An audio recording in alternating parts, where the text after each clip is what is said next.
Sherri Papini will face a judge this morning to determine whether she will be eligible for bail. Kaylee Hartung is in Los Angeles with more for us. Good morning, Kaylee. Good morning, Robin. This is a case of calculated deception driven by her narcissistic behavior. That's how the sheriff involved in this investigation has characterized the case against Sherri Papini and her lies that authorities say they've uncovered. This morning, her immediate future in the hands of a judge before a grand jury convenes.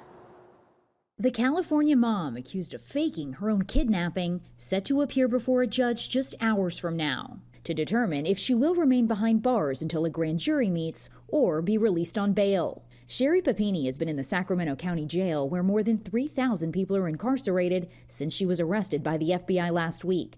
On Friday, her attorney arguing that she should be released due to conditions inside, saying Papini has food allergies and hasn't been able to eat the food that's been provided to her, claiming her first day she was only given part of an apple. Last week, the court siding with federal prosecutors who say she's a flight risk and a danger to the community.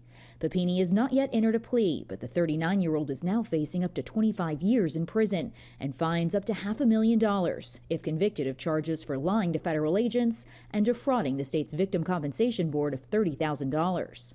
The Shasta County Sheriff telling ABC News it's possible there could be more charges once the grand jury convenes next week, considering Papini didn't pull off this hoax alone. I wouldn't be surprised if there's further charges from this. I don't know that I would say I expect it.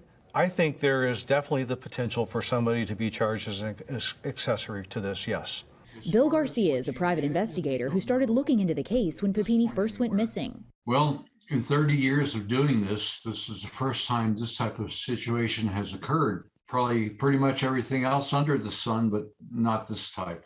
Papini standing by a harrowing story, claiming she was kidnapped by 2 Hispanic women in November of 2016, beaten, tortured, and branded, even helping authorities create sketches to find her alleged captors. A 5-year investigation leading detectives to discover Papini was staying with an ex-boyfriend nearly 600 miles away from her home in Northern California during her 3-week disappearance. They say she even harmed herself to support her false statements.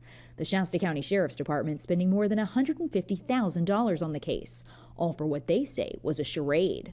What angered me most about this is the outcome, is that there is a tremendous amount of resources wasted.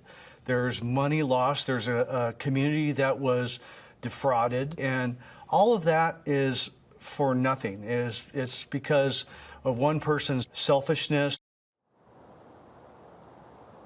So the charges that Sherri Papini's now facing could be just the beginning of a very long legal battle ahead. Prosecutors say they hope to get a grand jury to indict her next week. But first, that bail hearing, TJ. All right, Kaylee, we appreciate you as always. Well, hey there, GMA fans. Robin Roberts here. Thanks for checking out our YouTube channel. Lots of great stuff here. So go on, click the subscribe button right over here to get more of awesome videos and content from GMA every day, anytime. We thank you for watching, and we'll see you in the morning on GMA.